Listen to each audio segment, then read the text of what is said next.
Boa noite a todos. Em nome da BHH, eu agradeço a participação de todos nesta noite.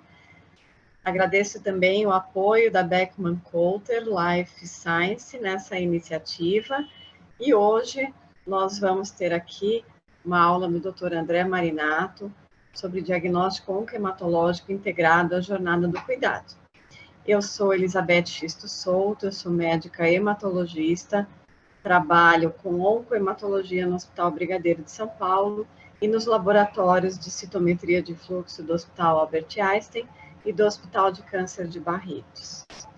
Eu vou apresentar para vocês, então, o doutor André Marinato, que possui residências em clínica médica e hematologia e hemoterapia pelo Hospital das Clínicas da Faculdade de Medicina de Ribeirão Preto, USP, e atualmente trabalha no serviço de hematologia e transplante de medula óssea do Hospital Regina, em Novo Hamburgo, Rio Grande do Sul.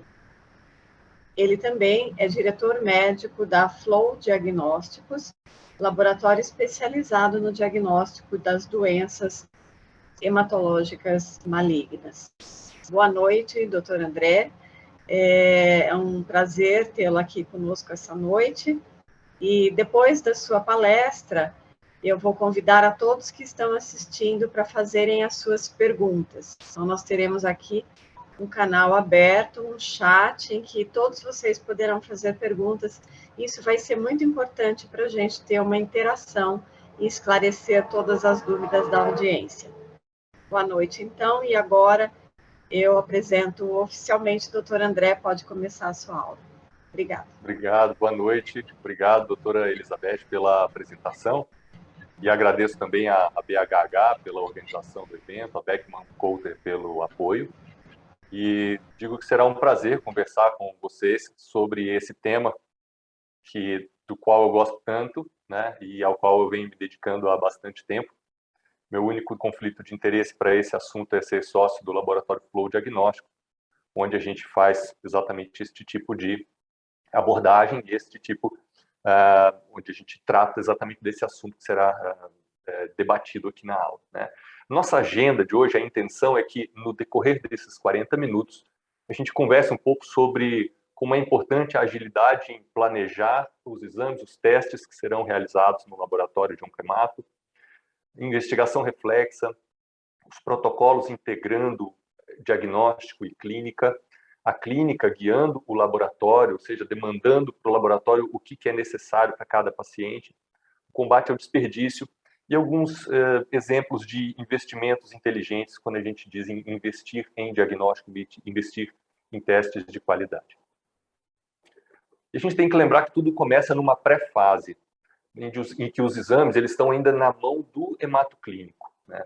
Então, ali começa essa nossa interação, em que o hematoclínico tem que nos conhecer e nós temos que conhecê-lo, para que a gente já comece a combinar como é que vai ser tratada essa amostra, como vai ser coletada, como vai ser acondicionada, porque a partir da coleta e acondicionamento, a gente passa a ter um tubo que transporta uma parte de um paciente e uma amostra de altíssimo valor, que vai ser essencial para tomadas de decisões essenciais na vida dessa pessoa.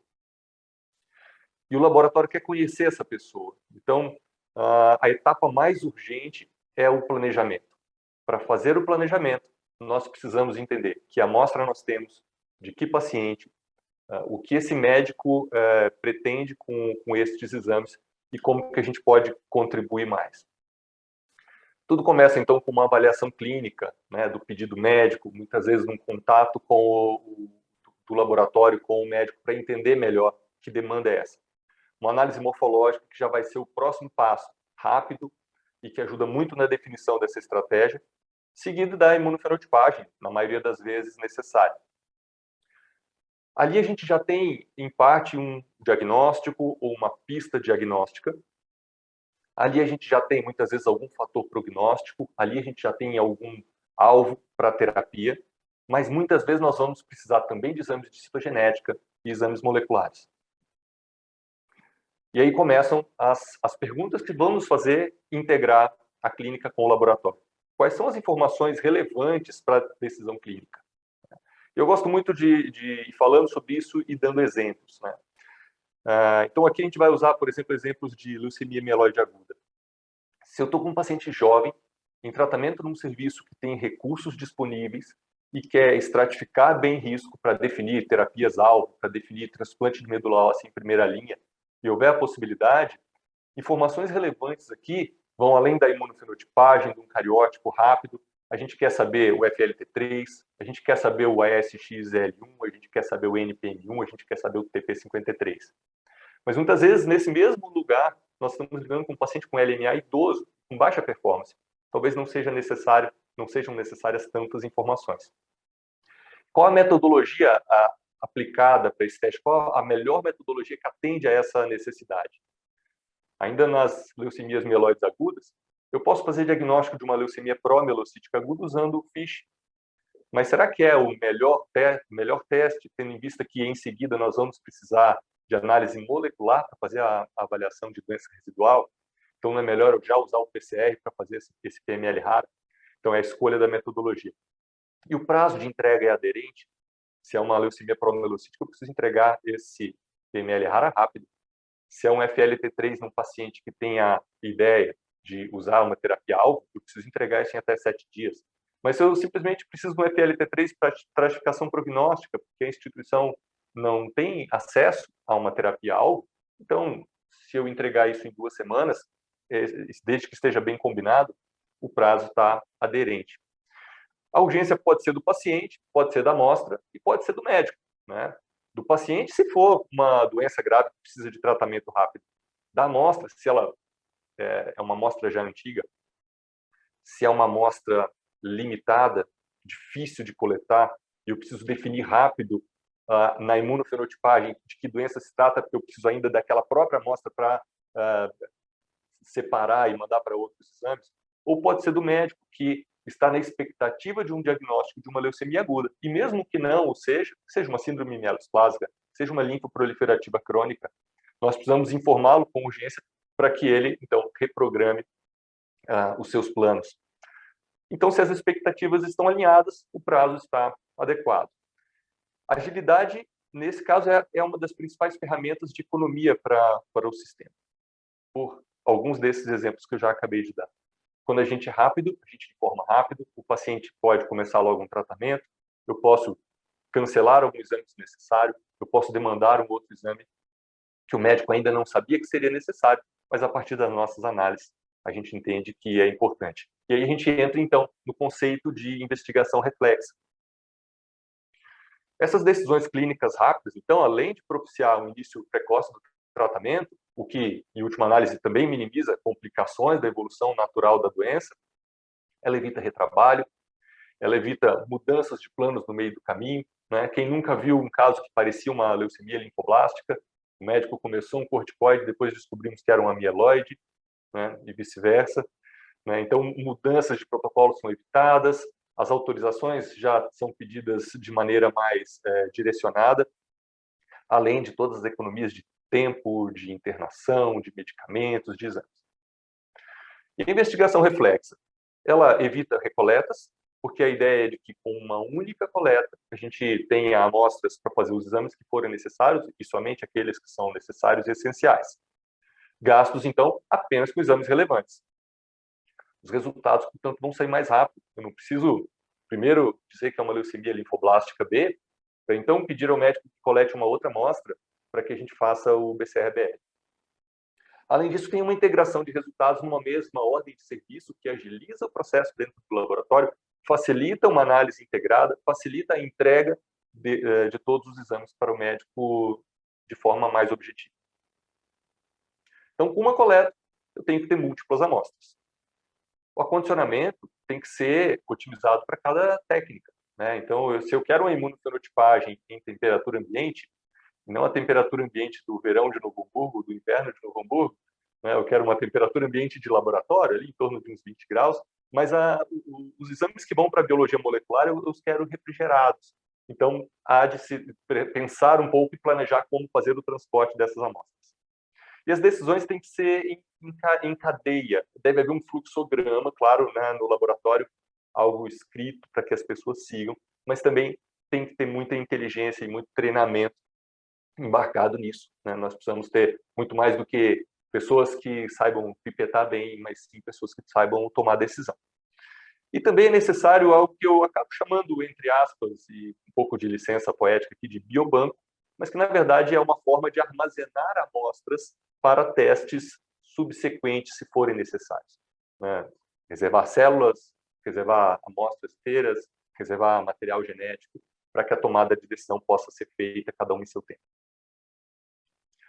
E que informações, então, são necessárias para cada caso? Varia muito, né? Se eu tenho um idoso extremo, sintomático, com leucemia linfocítica crônica, muitas vezes eu só preciso da imunofenotipagem, por conta da condição clínica do paciente, eu não preciso de grande estratificação prognóstica genética. E um jovem, fit, com toda a condição de receber o melhor tratamento, mas assintomático, com a mesma leucemia linfocítica crônica, talvez eu precise só da imunofenotipagem. Já um idoso com LMA ou um jovem com LMA, muda muito quais são as informações essenciais que eu preciso para tomar decisão. E ainda nessa ideia de a clínica que guia o laboratório, a clínica que diz que respostas nós precisamos dar, a gente entra um pouco na ideia da doença residual mínima, que hoje a gente já sabe ser um excelente biomarcador, ou seja, algo que, inclusive, em muitos casos, suplanta a estratificação prognóstica feita inicialmente, né?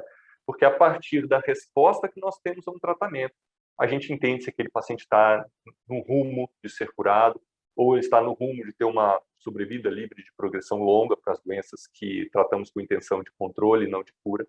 E aqui eu trouxe um exemplo do protocolo BFM 2009, de tratamento de leucemia linfoblástica, em que existem vários time points em que o médico quer saber o quanto de resposta aquele paciente já teve. Mas em cada um deles, o nível de profundidade que importa é diferente. Então, nos faz pensar que talvez a gente não tenha que ter um protocolo de DRM, de LLA no laboratório, mas sim ter várias possibilidades, entender o que é necessário em cada fase. No D7 desse protocolo, por exemplo, eu só quero saber a sensibilidade ao corticoide. Então, eu não preciso nem de imunofenotipagem, eu preciso de um contador automático de hemograma e uma boa análise microscópica da lâmina de sangue periférico.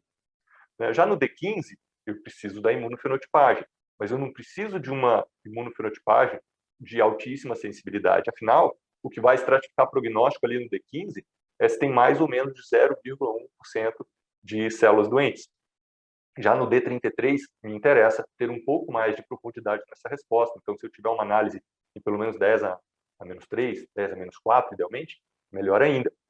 Já lá no D52, ao término do HR1, ao término do HR2, aqui eu quero uma profundidade maior. Aqui eu quero realmente saber se os respondedores tardios, né, eles realmente se tornaram respondedores, se aprofundaram a resposta, se eu vou continuar com quimioterapia para alto risco, ou se eu vou mesmo precisar de um transplante de medula óssea em primeira linha. E no término do tratamento? No término do tratamento, eu quero doença residual mínima, eu quero saber se está curado. Então, a maior sensibilidade possível, a sua melhor técnica, com a melhor análise de um grande número de células, na melhor metodologia disponível, porque a gente quer saber se realmente a doença desapareceu. E aqui eu trago, então, alguns exemplos disso que nós acabamos de falar. Um outro protocolo do St. Jude, que avaliou 498 crianças com LLAB, que foram classificadas como baixo risco. E no D19 foi avaliado se elas tinham menos do que 1% de células doentes ou mais de 1% de células doentes. Se elas tinham menos de 1%, uma análise subsequente ali no D46 fazia pouca diferença se ela tinha entre 0,01 e 0,99, ou se ela tinha menos do que 0,01, mostrando a relevância, a importância dessa análise lá precoce no D19. Já aqueles que tinham no D19 mais do que 1% de células leucêmicas residuais, fazia bastante diferença se no D46 ela havia conseguido aprofundar a resposta. Então, pense como é importante aqui, nesses mal respondedores precoces, como é importante a gente ter uma análise mais profunda, né, mais bem precisa de quanto ele conseguiu responder no D46. Então, aqui a gente introduz essa ideia, esse conceito, né, de que pesquisa de doença residual ela tem que estar integrada ao protocolo clínico, em que, a partir do diagnóstico, faz um tratamento A, e aí tem um primeiro time point, onde eu tenho uma informação que vai me guiar para uma próxima etapa, e aí eu tenho um segundo time point, que pode me direcionar entre duas possibilidades, dois braços de tratamento, e no final eu tenho uma intenção de avaliar se houve uma erradicação da doença. A DRM, nas fases iniciais do tratamento, ela também ajuda a estratificar a terapêutica para intensificar. Nesse gráfico, a gente percebe que as duas curvas verdes, elas são de pacientes que, na semana 6, tinham menos do que 10 a menos 3 células leucêmicas na medula óssea. Um grupo fez transplante, outro grupo não fez transplante. O resultado, muito parecido.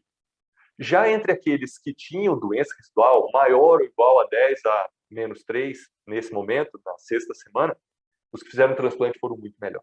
Então, olha a importância, né, dessa avaliação, desse time point, e como ele é decisivo para a tomada de decisão do clínico. Além de intensificar, a gente também pode reduzir. Esse outro estudo, que avaliou 521 pacientes com LLAB, com menos de 24 anos, também classificados em baixo risco, e que após a consolidação, né, a indução e a consolidação, estavam com DRM negativa, eles foram estratificados para fazer um ou dois ciclos de intensificação tardia. E o resultado foi praticamente igual. Ou seja, podemos fazer um só. E evitamos o antracíclico e os outros quimioterápicos do ciclo 2, com isso reduzindo cardiotoxicidade, neoplasias secundárias, complicações neurológicas. Então, qual é o melhor time point e a melhor sensibilidade para a pesquisa de DRM? Depende do protocolo, depende das evidências científicas que a gente tem baseadas em cada um desses protocolos. Aqui eu trouxe alguns exemplos, né? O GRAAL, na semana 6, com uma sensibilidade de 1 vezes 10 a menos 4, é o time point mais importante, que traz a melhor informação. No NLG, do grupo italiano, na semana 16 e na semana 22, em que na semana 16 o ideal é que esteja abaixo de 1 vezes 10 a menos 4, e na semana 22, ausência de DRM detectável, mas nessa mesma sensibilidade. O PTEMA, na semana 16 e 18, numa sensibilidade de 5 vezes 10 a menos 4. E todos eles confirmam que a DRM, após indução e consolidação precoce, é um forte e independente fator prognóstico. Esse gráfico é interessante para a gente entender, né, a DRM em relação ao nível de profundidade de avaliação. Então, a resposta hematológica completa, ela vem ali no nível de sensibilidade de 10 a menos 1. Enquanto que a gente considera que uma DRM é negativa quando a gente está falando abaixo de 10 a menos 4. E o que a gente gostaria mesmo é de ter uma sensibilidade muito maior, que provavelmente a gente ainda não atingiu, que a gente pudesse confirmar que o paciente está curado e a doença nunca mais volta. Como é que a gente vai buscar essa qualidade e reprodutibilidade na DRM? Né? Em primeiro lugar, definindo uma metodologia de reconhecimento da célula doente. Normalmente se usam um ou outro, eu diria que na maioria das vezes as duas. Né? A busca de um imunofenótipo associado à leucemia ou um imunofenótipo diferente do normal. Precisamos também conhecer a jornada do paciente para fazer essa interpretação. Imaginem um paciente que segue o BFM e no D33 tinha uma DRM indetectável a um nível de 10 a menos 4. E daí a 30 dias chega novo exame desse paciente, a gente não sabe o que aconteceu ali. E a partir de agora ele tem uma DRM indetectável. Se nós não temos o conhecimento da jornada desse paciente, a gente vai interpretar que ele seguiu tratando e a doença se tornou refratária ao tratamento. Mas talvez ele tenha ficado 30 dias sem se tratar porque teve uma infecção grave. Então, a nossa interpretação muda. O nosso entendimento desse exame, a nossa segurança para laudar esse exame muda. E nosso posicionamento frente ao clínico na hora de reportar este resultado também. Conhecer o protocolo de tratamento e qual informação é relevante para a decisão clínica em cada fase desse protocolo, como a gente já descreveu aqui, é essencial. E aí vem as questões de sensibilidade e especificidade, né? Então, quando eu falo em sensibilidade, nós estamos falando em análise de um número X de células, e quanto maior o número de células analisadas, maior a sensibilidade. E a especificidade vai depender de uma boa escolha dos parâmetros e de um maior número possível de parâmetros para fazermos essa análise. Isso daqui também é uma figura clássica, né, em que a gente entende que a DRM, ela é, em um nível, ela é dita como quantificável. Ela pode chegar num nível mais profundo em que ela é detectável, mas não mais quantificável, ou seja, eu consigo dizer que tem uma célula doente ali, eu já não consigo garantir que ela seja 0,003, 0,004, porque eu estou lidando com um número muito pequeno de células, e chega um ponto em que ela é não detectável pela metodologia escolhida. Dando um exemplo de sensibilidade e a importância da sensibilidade, nós temos aqui uma situação em que identificamos 2 pontinhos que, é isso, cada um num canto diferente, não parecia ser nada, mas eles estavam num lugar suspeito. Então, ao invés dessas 200.000 células, vamos trazer mais células para essa análise. E aí a gente já começa a ver que faz sentido que tem um grupo que contempla o fenótipo associado à leucemia e que também é um fenótipo diferente do normal, né? Então, esgotada essa amostra, com 700.000 células, apesar de não ter atingido o número de células que nós gostaríamos, aqui a gente já começa a estar mais confiante de que tem célula ainda nessa amostra. E muitas vezes as coisas parecem estar normais, né? Então, a gente tem nesse caso aqui um grupo de células B, uma porcentagem de 3%.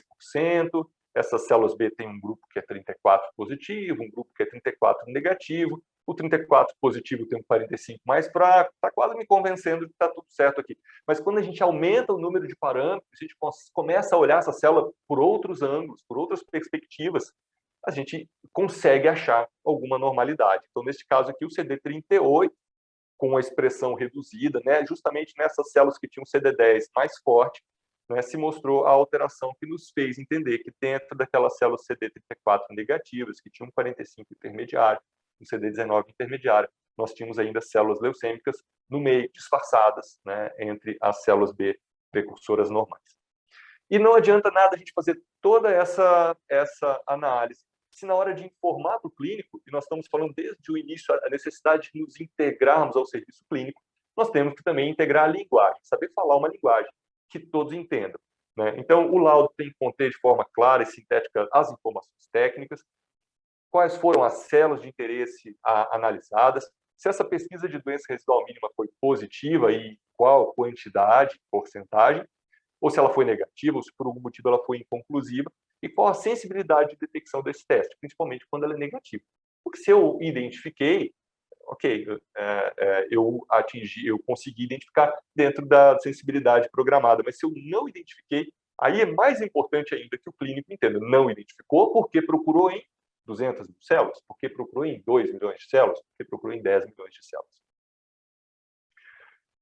E monitoramento não é só DRM, né? Nós estamos falando que isso é uma forma de monitorar, e é talvez a mais importante, porque, como eu já disse, é hoje considerado já um biomarcador, mas monitorar não é só isso. Há pacientes que vão ficar citopênicos durante ou após o tratamento e vão precisar ser reavaliados para entendermos se isso é recidiva da doença, se isso é uma mielodisplasia em decorrência do tratamento, se é uma neoplasia secundária.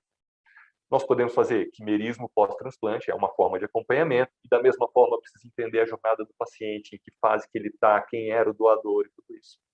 Nós podemos fazer um monitoramento de HPN no paciente com anemia plástica, né, e entender se ele recebeu imunossupressor, se não recebeu, se respondeu, em que momento que ele está.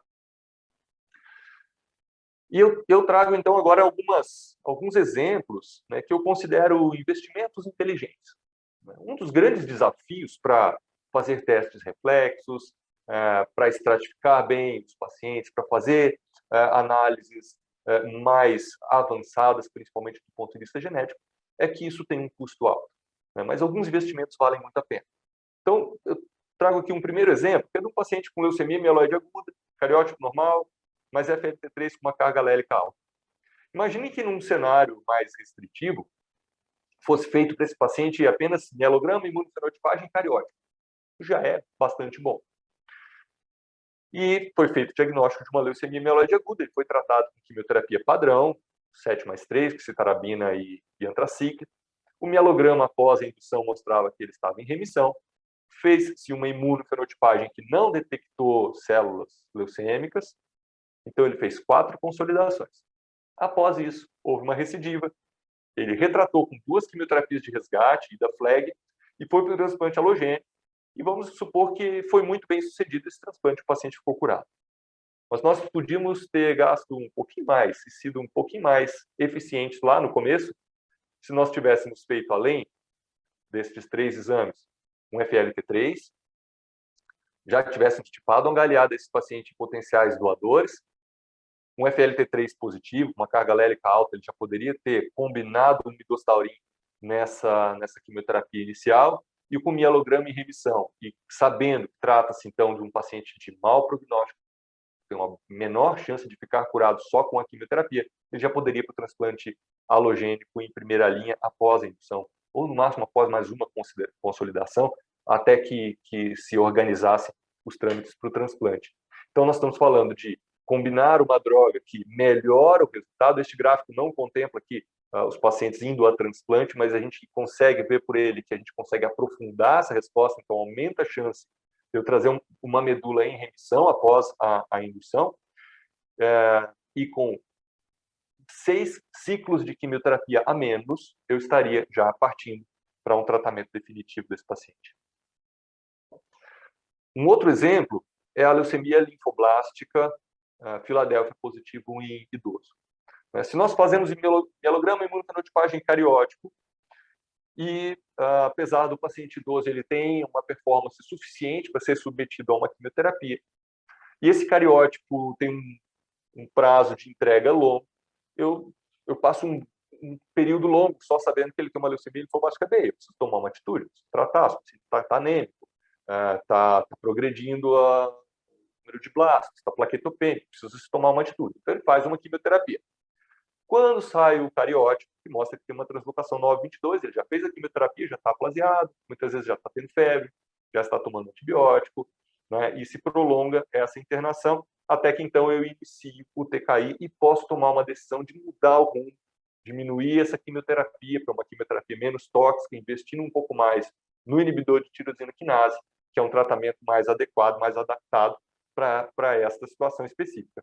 Mas se eu faço um BCR-ABL logo no começo, tenho uma resposta rápida desse BCR-ABL, eu tenho um tempinho, alguns dias que eu posso esperar antes de começar essa quimioterapia, e sendo um BCR-ABL positivo, a gente sabe que uma frequência alta de pacientes idosos tem BCR-ABL quando diagnosticados com LLAB, eu posso optar por um protocolo de corticoide TKI, ou corticoide de quimioterapia de baixa dose TKI, e deshospitalizar precocemente esse paciente.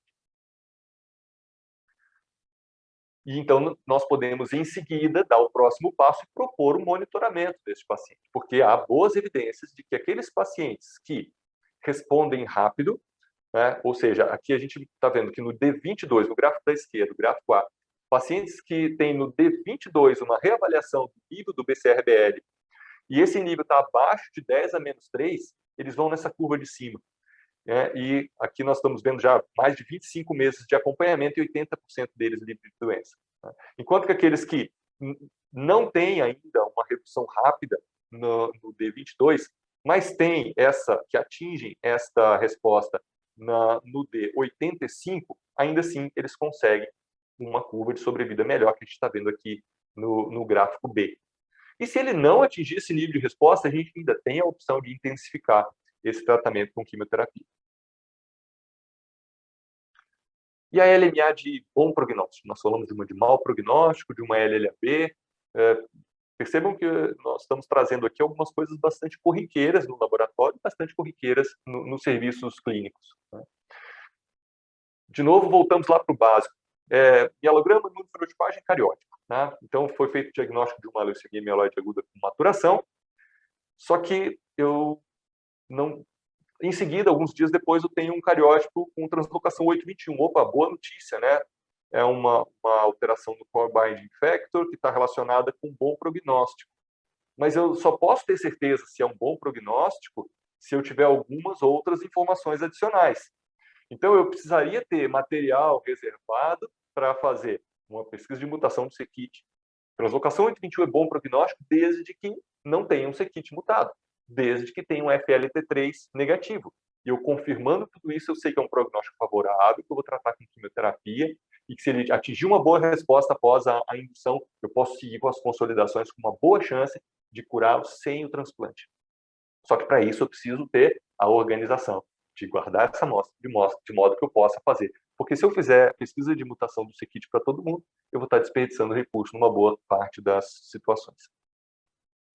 Bom, estas eram as informações, o debate que eu gostaria de trazer para a discussão. Eu acabei usando um pouco menos do que o tempo programado, mas acho que isso é bom, porque a gente pode conversar mais. E eu queria aqui também agradecer o nosso time da Flow Diagnósticos, que é quem nos ajuda a gerar essas informações e está o tempo todo debatendo esses casos conosco, com nossos clientes, né? E a gente tem um prazer muito grande de trabalhar com essas pessoas. Além desses, todos que estão aí, tem também todo um time administrativo, que eu acabei não colocando aqui de forma injusta, tá? Mas trouxe aqui as pessoas que muitos de vocês talvez conheçam, porque são pessoas do mercado e pessoas que são muito queridas. Tá? É isso. Temos muitas coisas, muitas ferramentas que a gente tem que usar com cuidado, com muito juízo, porque a gente lida com informações muito importantes, com materiais muito importantes, né? E a gente é decisor do que o clínico vai fazer e como que a gente vai impactar na vida das pessoas.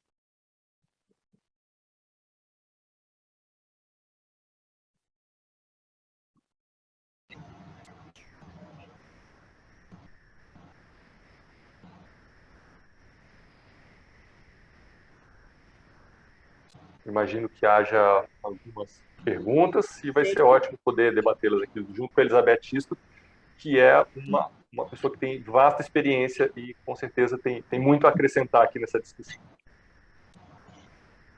Bom, primeiramente, eu não sei se todos vocês estão me ouvindo. Acredito que sim. Eu gostaria de fazer algumas perguntas, então não recebi ainda da audiência nenhuma pergunta, mas, por favor, quem está assistindo, fiquem à vontade para trazer perguntas. Então, André, muito obrigada por sua apresentação, foi brilhante. Eu acredito muito nesse tipo de abordagem que você deu. Eu acho que muitas vezes o médico pede uma porção de exames, porque não quer perder a oportunidade naquele momento de pedir todos os moleculares, né? Então, além dos básicos, que têm que ser pedidos, obviamente, para uma leucemia aguda, morfologia, citogenética, imunofenotipagem, isso é o básico, né? Mas muitas vezes, com o medo de perder aquele momento, o médico pede todos os moleculares possíveis, mesmo não sabendo ainda se é uma LLA, se é uma LLA-B, se é T, se é uma LNA, e por vezes até em pacientes que talvez não venham a ter um investimento muito grande, porque não são elegíveis a esse investimento. Então, eu acho muito interessante isso, mas como não perder esse momento, né? Então, você deu essa ideia muito interessante, que é a do biobanco, né? Então, eu acho que fica aqui essa mensagem, né, que eu acho que é uma forma de se trabalhar de maneira bastante racional, né? Assim que se conhece, então, o diagnóstico do paciente e prováveis alterações que ele possa vir ter, então você tem o material dele, cria o preservado para trabalhar com esse material e fazer os moleculares necessários, né? Infelizmente, na citometria de fluxo, a gente não tem essa possibilidade, né, de ter um material ali guardado para futuras complementações, mas a molecular, sim, e isso sempre nos ajuda muito. Então, assim, essa abordagem é muito interessante. Eu gostaria de perguntar para você sobre a limitação da amostra, né? Então, na citometria de fluxo, nós sofremos muito com essa questão, né? A qualidade da amostra, a celularidade da amostra, e especialmente quem trabalha com doença residual mínima vive isso no dia a dia. Então, gostaria que você comentasse sobre essa limitação da amostra. Sim. Nós estamos sempre em contato com os médicos que demandam amostras para Flow, para entender quais são as práticas que eles trazem de formação, de costume, né, e tentar combinar algumas coisas. Então, a gente diz sempre, por exemplo, no mieloma múltiplo, a importância de ter uma amostra pouco diluída. Mesmo que você tenha que fazer mais do que uma punção aspirativa daquela medula, né? Amostras com muita viscosidade, dependendo da técnica, a gente pode lançar mão de algum anticoagulante durante essa coleta. Já numa amostra de diagnóstico, em que a gente quer uma amostra bem concentrada, mas a gente sabe que tem muita célula, não há necessidade de se aspirar grandes volumes. Então a gente tenta combinar com os médicos que irão coletar, né? Na nossa realidade aqui, a gente tem muito dos médicos assistentes fazendo as coletas, a gente sabe que não é assim em todo lugar, né? Existem laboratórios que têm os seus próprios locais de coleta, isso de alguma forma facilita, porque é o próprio médico do laboratório que está colhendo, mas tem um dificultador que muitas vezes ele não sabe em detalhes a história daquele paciente, os tratamentos já realizados, possíveis dificuldades de coleta anteriores. Então, a gente tenta minimizar o problema da amostra assim. Então, é um paciente com uma leucemia aguda. Não preciso de um grande volume para imunofenotipagem, mas eu preciso de um bom volume, uma boa quantidade de células para as análises genéticas e moleculares. Numa pesquisa de doença residual mínima, é o grande desafio. A gente não quer uma amostra diluída, mas a gente também não quer uma amostra pequena. Então, se necessário, que se faça mais de uma função aspirativa ali, em alguns lugares diferentes da cristalíaca, né? E nos casos em que a gente em que há realmente uma limitação, aquela leucemia linfoblástica, em que a medula está bem encarcerada e há uma dificuldade muito grande de coleta, a gente tenta utilizar o mínimo necessário para cada técnica para conseguir dividir e contemplar as necessidades dos vários setores do laboratório. Muitas vezes a gente também combina amostras de medula óssea com amostras de sangue para complementações. Então, infelizmente, não tem assim, uma regra, né?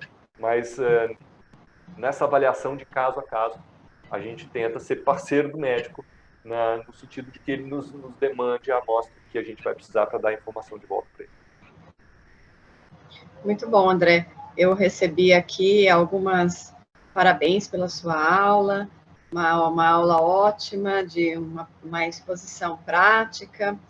E ainda sobre essa questão da hemodiluição, eu gostaria de perguntar para você se no laudo, porque muitas vezes, muito embora se faça essas tentativas que você sugeriu, né, de colher em sítios diferentes, enfim, naquela amostra que realmente não houve sucesso, que está muito hemodiluída, se você relata isso no laudo. Sim. Né? Quando nós entendemos que a hemodiluição ela traz uma implicação na interpretação, nós relatamos. Se apesar da amostra estar um pouco diluída, nós temos segurança de que a conclusão que nós chegamos foi suficiente. Então, muitas vezes nós não chegamos a relatar isso, tá? Mas se a gente, por exemplo, vamos dar um exemplo. Um paciente que tem uma síndrome mielodisplásica, está suspeita de progressão para uma leucemia aguda, já tem algum grau de fibrose na medula, e a gente, nessa medula, a gente identifica 15% de blastos, mas percebe que há hemodiluição e tem um hiato de maturação.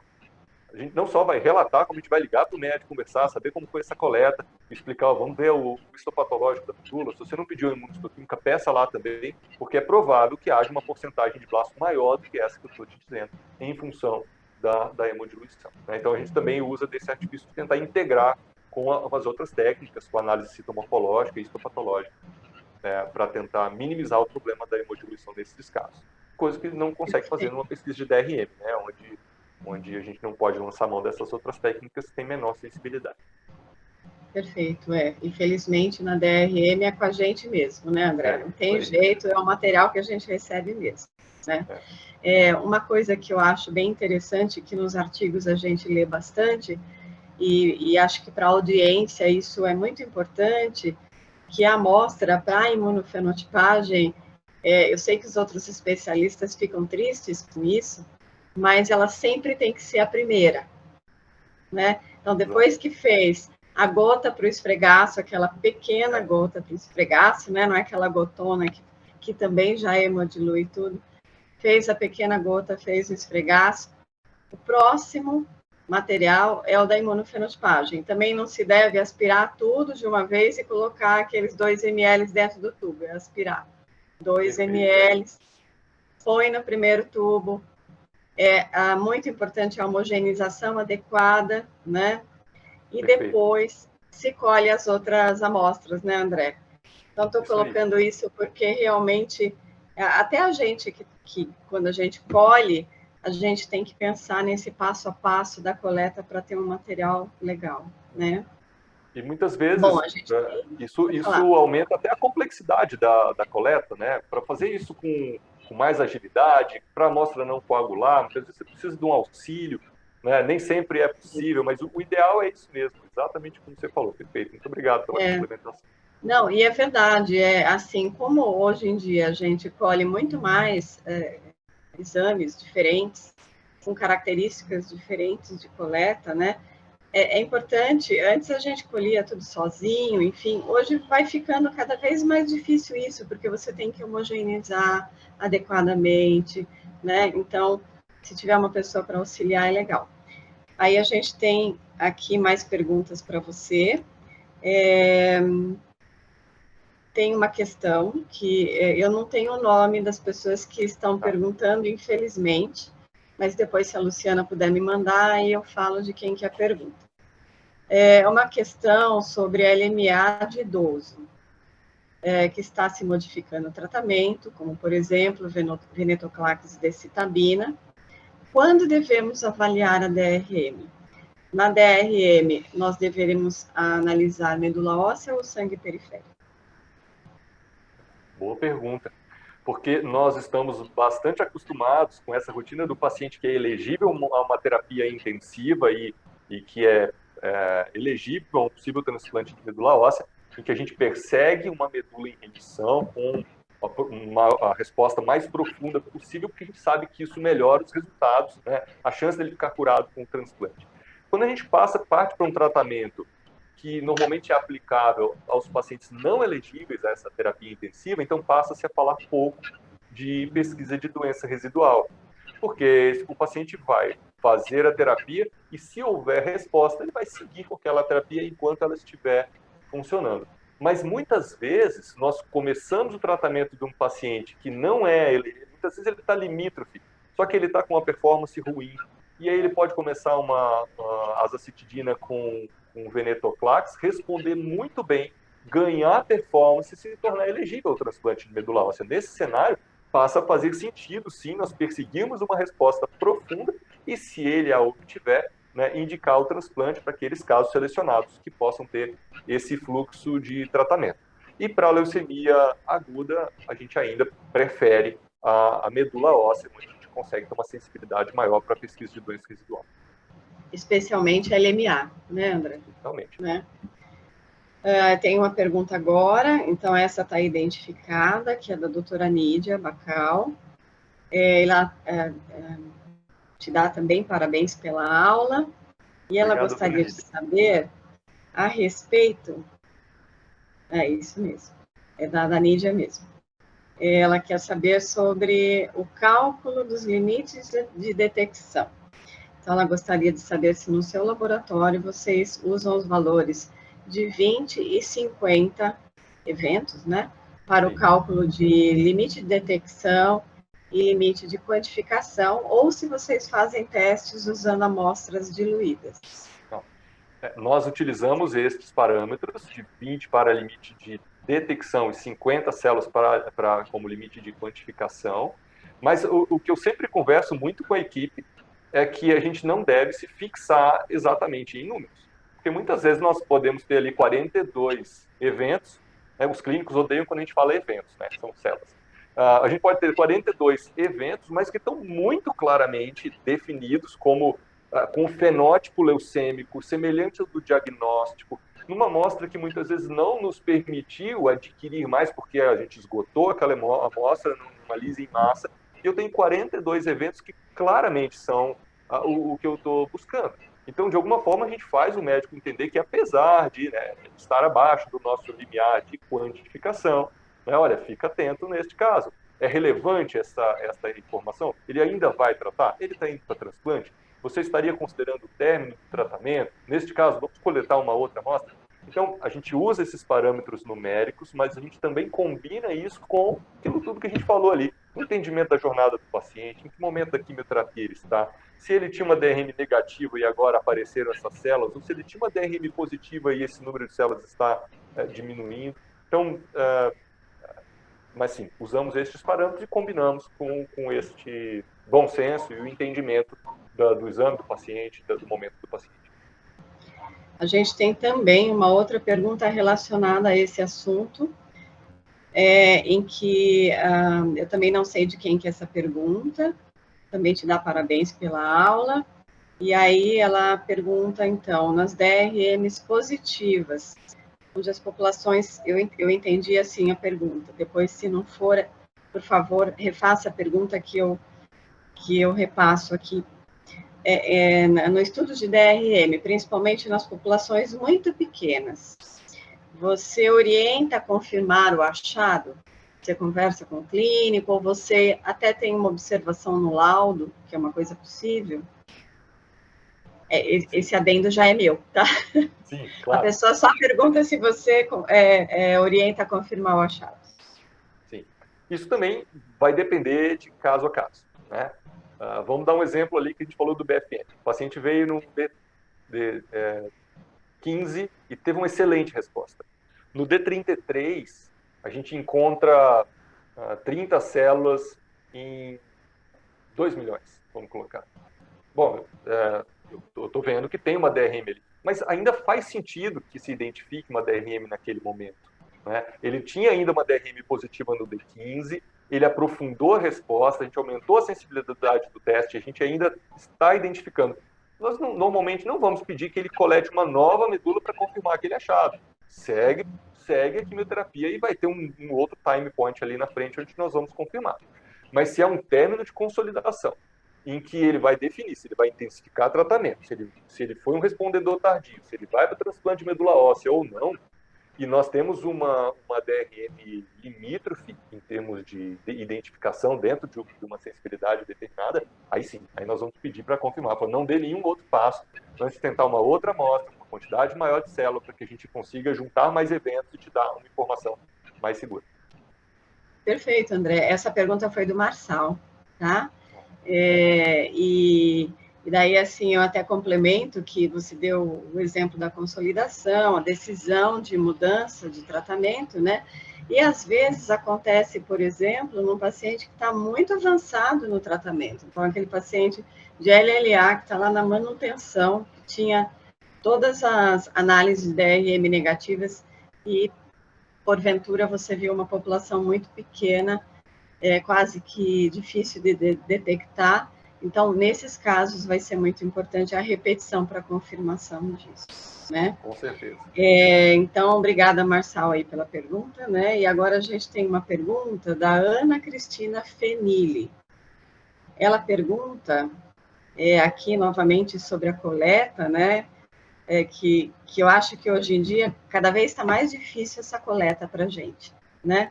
Cada vez a gente tem mais dificuldade de conseguir um material bom para todas as análises que têm que ser feitas. Então, ela pergunta sobre a recomendação da ordem da coleta. Se você prefere primeiro colher o anátomo patológico, ou seja, biópsia, ou aspirado? Isso é polêmico. Olha, eu vou fazer uma provocação aqui, porque eu acho que a doutora Lígia Niero Mello está assistindo. Então, se ela tiver, doutora Lígia, entra no chat e manda o seu comentário. Vamos lá, André, vamos, porque acho que esse debate vai ser legal. Bem legal. Depende um pouco do método que a pessoa utiliza, né? Para quem utiliza uma única agulha de biópsia e faz a aspiração e depois segue com a biópsia no mesmo local, né? Eu analisei, não publiquei, não fiz uma análise estatística disso, mas fui acompanhando vamos dizer, talvez aí uns 50, 60 casos com uma patologista. E ela me garantiu de que não havia dano no histopatológico. Quer dizer, entrava com uma biópsia de agulha, fazia as aspirações necessárias, então sempre a primeira amostra, um pouquinho, só a gota para fazer os esfregaços, em seguida ali 2 ml, vamos dizer, para a imunofenotipagem, em seguida com outra seringa, sempre mudando a seringa para que a gente acondicione no próximo tubo a citogenética. E se ainda a gente quiser a biologia molecular, então vamos deixar esse teste que tem mais sensibilidade para a amostra que vai estar um pouco mais diluída. E depois continua para fazer a biópsia. Se a gente consegue uma biópsia ali de uns 2 centímetros, com certeza eu vou ter uma boa parte dessa amostra que não foi danificada por essas aspirações iniciais. Com certeza não. Essa é a minha percepção e que, de alguma forma, foi confirmada por essa análise de algumas dezenas de casos que eu fiz em comparação com esta patologista. Muitos lugares já usam 2 agulhas. Então, uma agulha para fazer a biópsia, outra agulha para fazer a aspiração. Isso facilita um pouco, você pode executar em locais diferentes e aí não vai ter esse problema. Então, se a doutora Liz quiser contribuir, será ótimo. Beth, se você tiver uma outra opinião, por favor, coloque, mas essa é a experiência que a gente tem tido. Tá. Então, sobre a ordem da biópsia e da aspiração, eu queria fazer um comentário.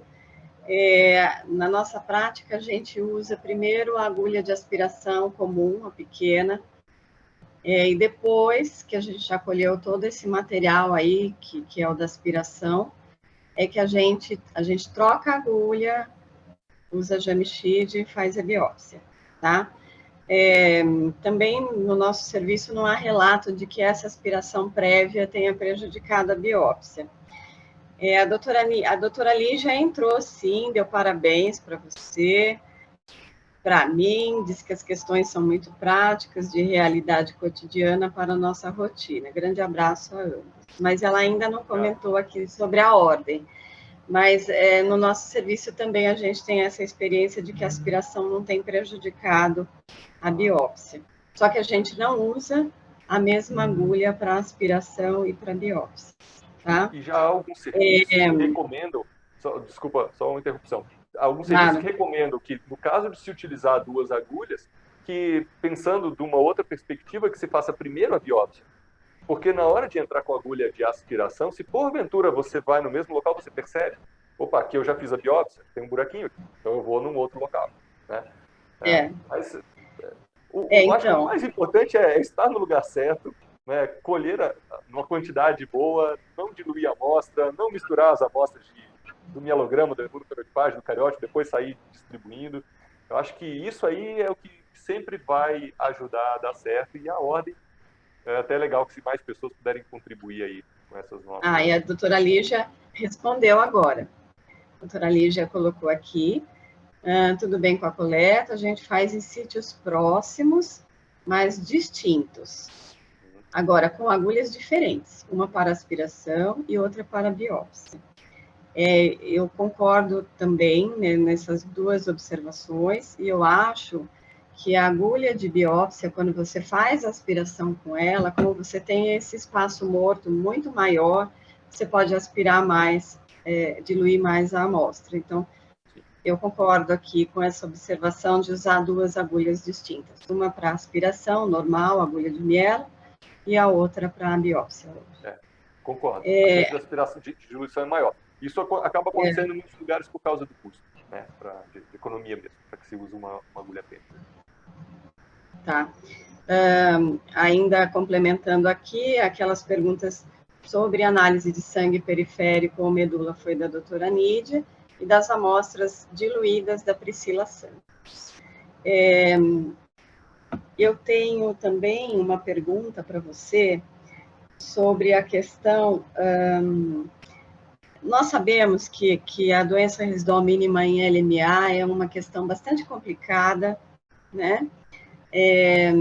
Sabemos que, apesar de todo o avanço aí, nós ainda estamos muito longe de, muitas vezes, ter certeza de que uma população é realmente anômala ou não, porque, muitas vezes, essas células se assemelham bastante aos precursores mieloides normais, né?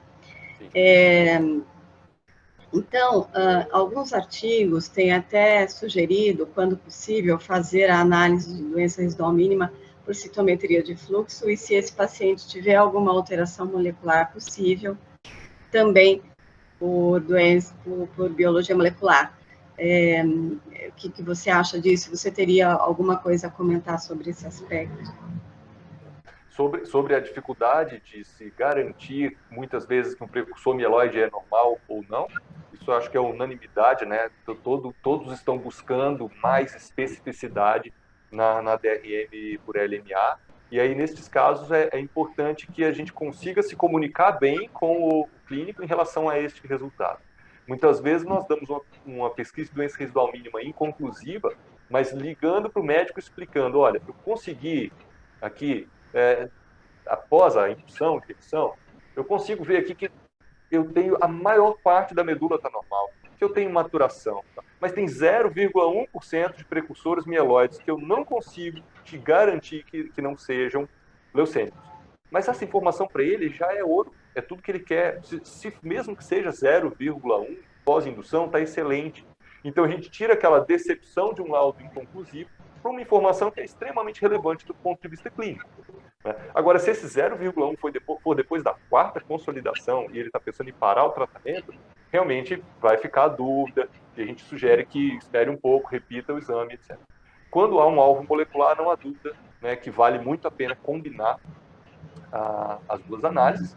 E tem até o exemplo da leucemia pró-mielocítica aguda, que a gente nem precisa da imunofenotipagem para fazer essa análise de doença residual. A gente pode fazer bem com a morfologia combinada com a biologia molecular. Sem dúvida, sem dúvida. E a outra questão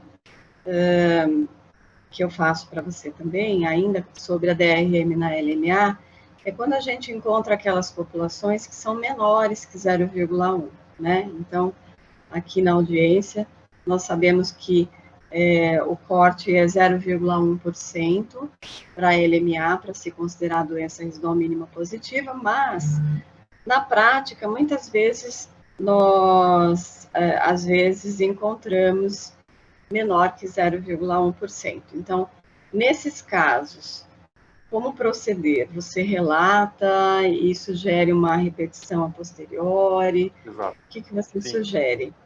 Aí, nós, nesse caso, nós tiramos o termo para não gerar polêmica. Não vou dizer DRM negativa, porque menos do que 0,1. Eu vou dizer, eu identifiquei aqui 0,05% de uma célula, que apesar de estar numa quantidade abaixo daquilo que nós definimos como um limiar para determinar a DRM positiva, eu estou vendo que ela não parece normal.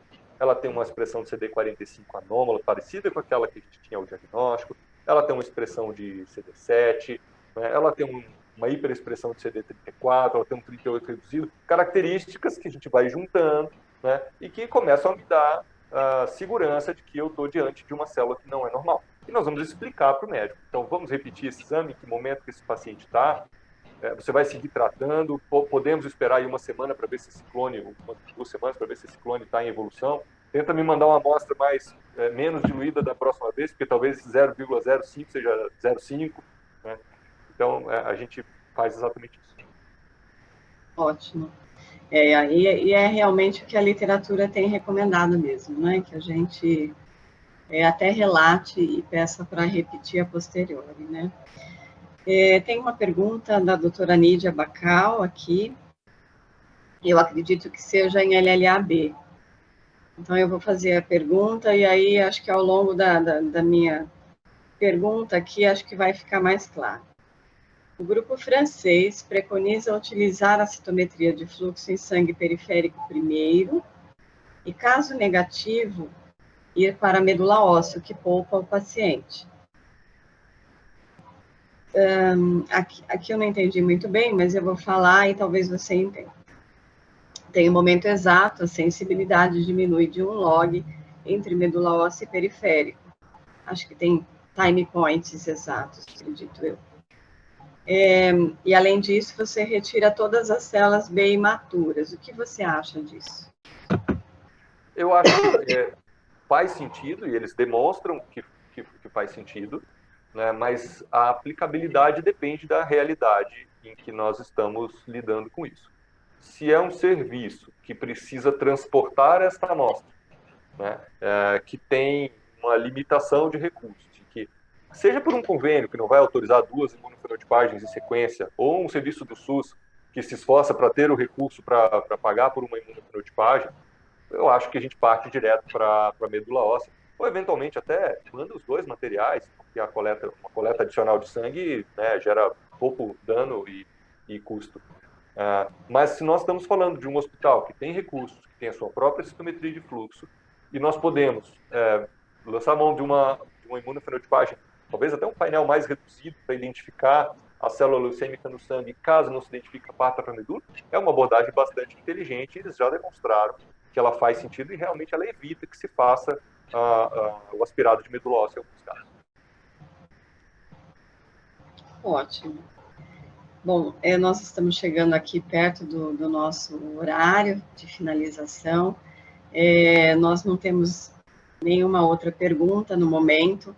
Eu não sei se você quer falar sobre alguma questão que a gente não falou aqui. Fique à vontade, André.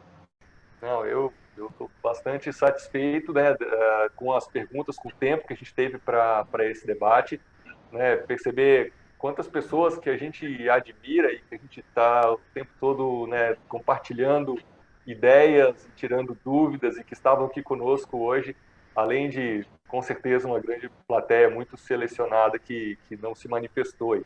Então, fiquei bem satisfeito. E a ideia hoje era trazer justamente essas propostas, debates, provocações, né? Não para a gente falar de qual é o melhor painel para fazer um determinado exame. Eu acho que existem muitos fóruns e são excelentes para que a gente debata isso. A ideia hoje era trazer isso que é pouco debatido, né? Como é que a gente conversa com o clínico, como é que a gente gera informação para o clínico, como que a gente pode se comportar nos laboratórios e o que o clínico pode exigir do seu laboratório que te presta o serviço, né, para que a gente caminhe junto e, no final das contas, o que a gente quer, e tudo isso só existe porque tem um paciente ali na frente que está precisando dessa informação. Tá? Então, obrigado a todos, obrigado pelas perguntas, obrigado, Beth, pela moderação e pelo debate. Tá bom. Então, André, muito obrigada mais uma vez, foi brilhante. E eu também concordo com você, eu acho que foram questões práticas que a gente vive no dia a dia, eu acho que foi muito útil. Muito obrigada mesmo. Boa noite para você. E para todos que assistiram aqui, muito obrigada pela audiência. Boa noite.